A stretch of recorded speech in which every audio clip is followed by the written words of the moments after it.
Hello YouTube, this is Morgan, Airspeed Prime here at my next Star Wars The Force Awakens discussion video. This time I'm going to talk about Supreme Leader Snoke, the leader of the First Order, and in my opinion, the most mysterious aspect of The Force Awakens. Obviously everyone's kind of focusing on, who Rey's parents are and stuff like that, but I think ultimately, that could be really important, but at the same time it could be not as big as we think. Snoke, on the other hand, is interesting and important because there has to be some sort of an explanation down the line for where this other really powerful dark side user came from. How this guy managed to take up power and basically take control of what was left of the Empire, separate it, and take control himself, and go as far as to spy and manipulate Ben Solo Skywalker to the dark side of the Force and have so much power and be able to train him. Where did this dark side user come from? Who is he? And what's his goal really as the First Order? Is it just to get the Empire back to what it was? Or is he planning something more than that? He's very mysterious. Way more so than like any other kind of villain we've got so far. So that's why I definitely think there's probably more theories to go around with him, but we have the least amount of content about him. Whereas with Rey, we get a few little teases and hints about stuff that you can actually piece together a few different stories for her. With Snoke, it's very okay, there's a few things here or there, but for the most part it's just he is the new leader guy. He's training Kylo Ren. He hasn't fully trained Kylo Ren. He's in charge. It's clear he's in charge. People know about him. People know that at least some people know he's a dark side user and that sort of thing. So it's really interesting. He's not mysterious. I'm not sure if any of the books establish if the world knows that he's a dark side user or not, or if it's just they know who he is, they know what he's up to, it's just that they don't know he's a Force user. But either way. So the scenes that he's in, he's definitely commanding. The whole idea of we get introduced to this new holo technology that's in full color, it makes him look huge. I think the character is meant to be very tall at a base level, so it's not just that he's actually quite small and he's just blown up. I think literally the character is meant to be about 7 or 8 foot tall, so he's meant to be pretty tall, and he comes across as quite imposing, very, as I said, very commanding. Just the fact that he can make Hux and Kylo Ren just kind of stop bickering as soon as he says it, is very telling. So he's clearly a very powerful person. He seems to be very knowledgeable about the world and the Force, and that he's aware that if Luke came back into things and kind of acted against him, he probably would be defeated. He's aware of how powerful the Skywalkers are, hence why he went out of his way to target a newly born Skywalker in Ben, who obviously, perhaps with Luke, he didn't think he could manipulate him over to the dark side, but with a newly born person younger, he could very much be tempted over. And so that's what he did. He specifically, it's mentioned by Leia in the novelization and before the Awakening, that he kind of almost spied on their family early on and somehow got into Kylo's head and turned him over to the dark side, and clearly trained him somewhat to use different Force techniques, because Kylo Ren's special Force power, the whole kind of basically the ability to stop time over wherever he uses the Force over, we've never seen that before. We've never seen anyone be able to just use the Force to block blaster bolts like that. About the closest that we ever came to an ability like that was Yoda's ability to block Sith lightning and kind of redirect it. In that he's just using the Force to literally absorb energy. So I suppose if Yoda really wanted to, he could perhaps, maybe absorb a blaster bolt with the Force, but we've never seen anyone just stop it in place or use it to just flat out stop someone in place. We've seen Darth Vader choke someone to keep them in place and stuff like that, force push them away. But the idea of being able to kind of basically stop time, like it's not a good example, but like Kylo Ren in Disney Infinity, basically the only Star Wars The Force Awakens game that's out right now, his special ability is literally you use his special ability and it just stops time in an area around him completely. So that seems to be what the ability is. And it seems incredibly powerful. He seems to use it as his kind of signature technique. And I would assume that it was clearly Snoke who thought that to him, because we've never seen Jedi use that. And I doubt Luke knows how to do that. So that tells us that this is a guy who has different techniques than like Palpatine. We never saw Palpatine do that. He was kind of like the master of like Sith lightning primarily. And like in the EU and stuff like that, we know all about Legend, I suppose, as it's called now. Crazy other Sith techniques like essence transfer and all this other stuff. But this is, I think, the first time we've ever seen like time stoppage use of the Force, and so I haven't really seen many people talk about the fact that that power is actually very unique and could be very important. So to me, that somewhat says that Snoke isn't a Sith Lord, and he's not in any way related to the whole like rule of two, grand order of the Sith Lords and stuff like that. But I'll get into the theories later on. But right now, I'm kind of just like, he could just be another guy. I don't know if there's any sort of relation between him and Palpatine or what. It just seems like he is someone who knows about the dark side. Kind of like Maz. He kind of seems like the counterpoint to Maz Kanata in that she knows the Force, is somewhat in touch with it, but is for the light side, whereas Snoke seems to be a guy who's in touch with the Force, not necessarily in the same way as like a Jedi, but is on the dark side, but potentially knows more than Maz does. So, there could be some sort of a connection there, but I'm not really sure. The other thing is just that Snoke, I think there are kind of hints in terms of like how he really manipulated Kylo. Like the novelization of The Force Awakens goes into a lot more detail on this, but basically the thing is that Snoke is completely honest with Kylo about Vader.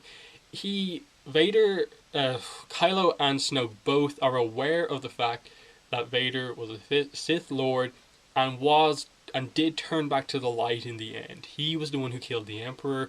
They basically say that, look, Vader was this perfect Sith Lord, exactly what you need to be, but he made one mistake, and that was having sentiment for his son, and he messed it all up in the end. You can be better than him. You just need to erase sentiment from your kind of personality. Hence why Kylo killing Han is meant to be this really big moment in terms of like it should make him more powerful. That's what Snoke is basically telling him. And Snoke believes this too, but that doesn't happen. So Snoke now going to complete Kylo's training after his defeat by Rey. What's he going to teach him now? How is he going to fix some of the damage that's been done in Episode 7 to Kylo? And / what's the aim here? So there's some interesting stuff here. There's some big training to be done, and how exactly that happens is going to be interesting. But I think in addition to like just him using the failures by kind of using the truth against Kylo, he's kind of very much playing on the fact that, look, Darth Vader and Anakin Skywalker are two different people. You should be like Darth Vader, not Anakin. And hence why Kylo wears a mask somewhat similar to Darth Vader. Hence why he kind of in a way worships the Darth Vader mask.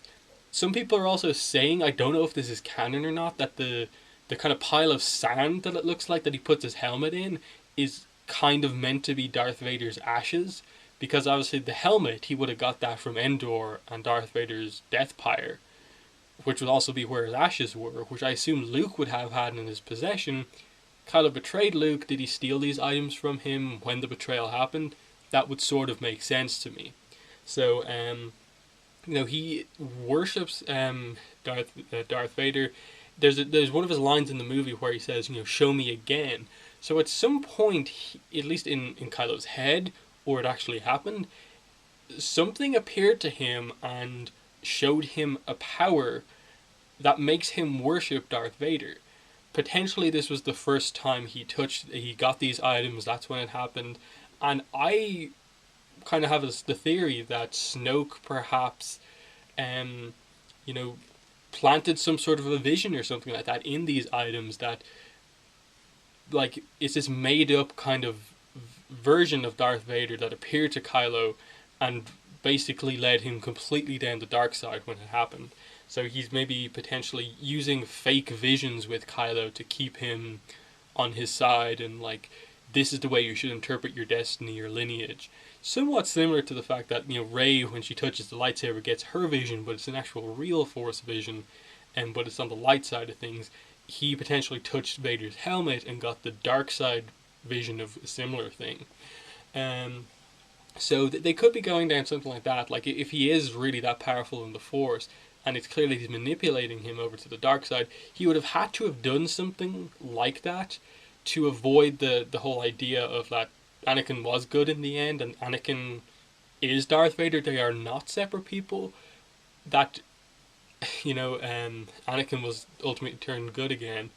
And the whole temptation by the light, he's trying to keep Kylo away from that. I don't really know where they're going with it, but the fact that there's training still to be done is interesting.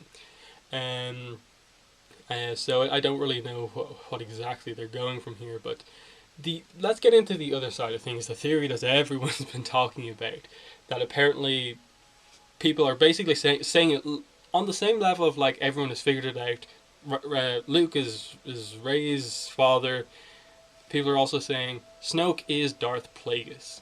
Now, first of all, who is Darth Plagueis? Because it's a name that's kind of thrown around, and yes, he's mentioned in Revenge of the Sith, but ultimately, like, why do people know him so well? Like, just that one mention, it's an important scene in Revenge of the Sith and one of the best, but it is just a couple of lines of dialogue where they explain who Darth Plagueis is.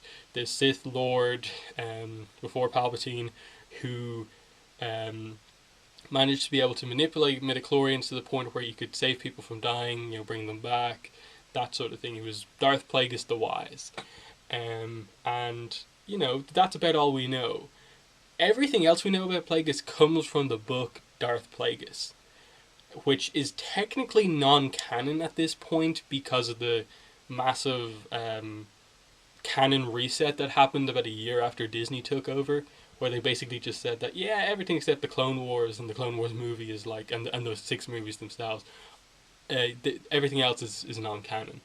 So it was kind of this thing they didn't even think about exactly what they were erasing, but at the same time they've sort of come out and said that they're not fully canon, but like some of the events actually did happen, so they're all roughly still canon, but they're not really. The only thing that's like absolutely in no way canon is the post episode 6 stuff, which we're delving into right now, and then anything that is actually retconned by other stuff.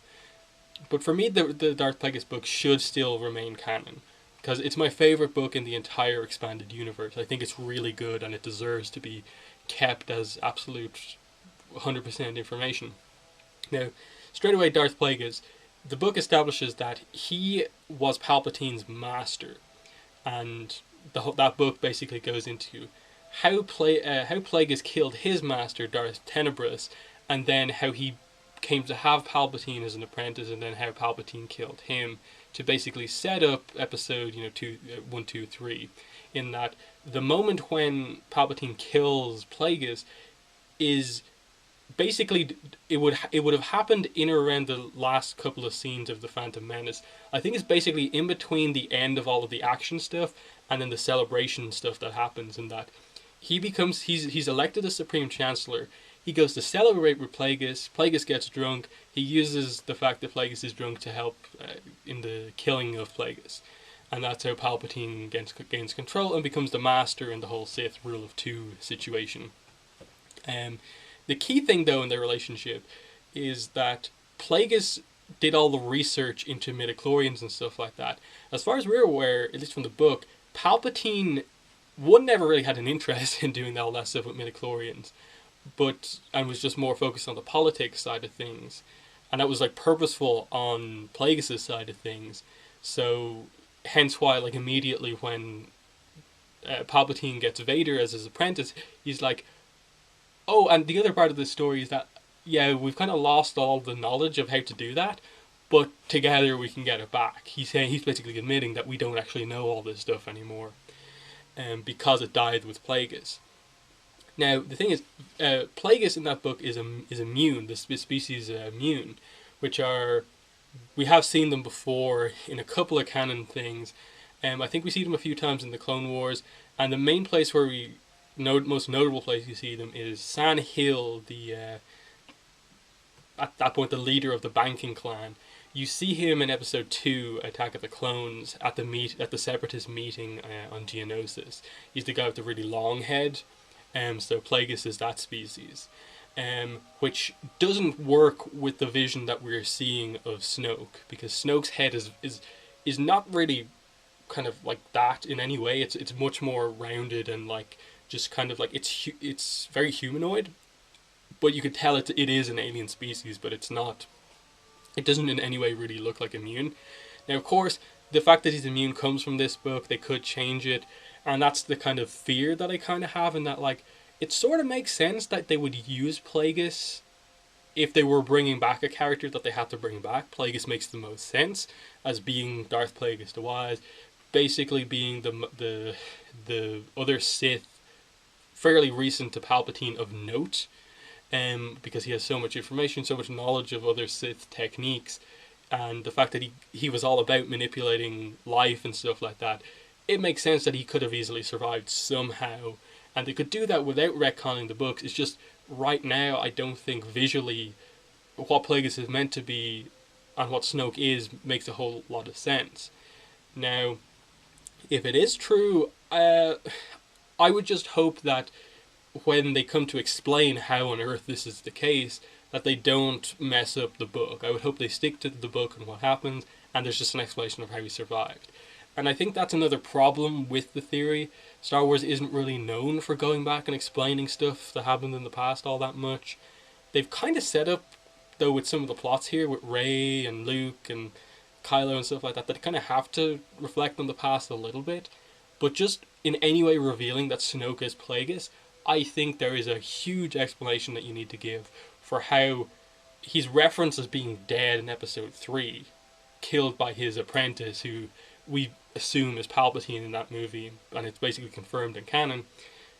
How he survived, like, you have to explain that. There's no just like one line thing about, oh, I'm Darth Plagueis and stuff like that, and just have it be this casual thing. It needs much more of an explanation than that, and I don't know if this new, Disney in charge, Star Wars, is going to go that in depth to explain a character that most people primarily know through the expanded universe, and draw that much attention to a book that is not really considered canon anymore. I understand how it makes sense, again, because of the whole, Kylo knows all these crazy techniques. Plagueis is kind of responsible for the whole Skywalker line of Force users coming into being in itself. So, like, there's a connection straight away there, in that he basically dies before he ever gets to meet, kind of, in many ways, the beings he helped to create. He's responsible in the sense of, like, what he does is he tries to, like, he goes into, like, meditation for, like, weeks, months, and tries to basically connect with all of the midichlorians in, like, the universe, and shift the balance of the Force towards the dark side.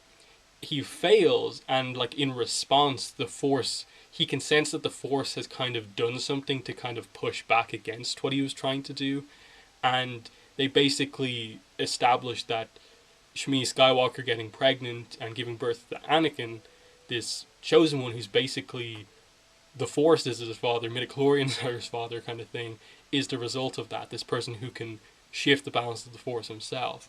So, like, there is a connection between Plagueis and the Skywalkers. How much they are going to go into that, I really don't know, because as far as I'm aware, like, midichlorians are probably one of the most hated things about the prequels, even though I think most people who hate them don't understand them. And I don't see in any way these new movies in any way touching on midichlorians. they may try to explain around midichlorians by just using the Force to talk about it. Like, the Force brought me back to life. I manipulated the Force to keep myself alive and stuff like that. It's just a Force healing technique or something like that, and not really explain the science behind it. There are ways to do it. I just feel Plagueis being Snoke, it requires way too much explanation. Especially if you are then going to have to, potentially in the same movie, go into an explanation about how Rey is Luke's daughter and stuff like that. I don't see a Star Wars movie being that heavily focused on flashback and an explanation about stuff that happened before. So I'm almost thinking that, like, Snoke has to just be his own character, and then they may be aligned just to mention some sort of a connection to the Sith or something like that. But just right now, to me, the idea that he's Plagueis, I can see why people are thinking it, and how it would sort of make sense. It's just, it requires too much explanation for me, and it's referencing a character who's basically in or around the time of, episode 1. That's the last time we know he was kind of alive, and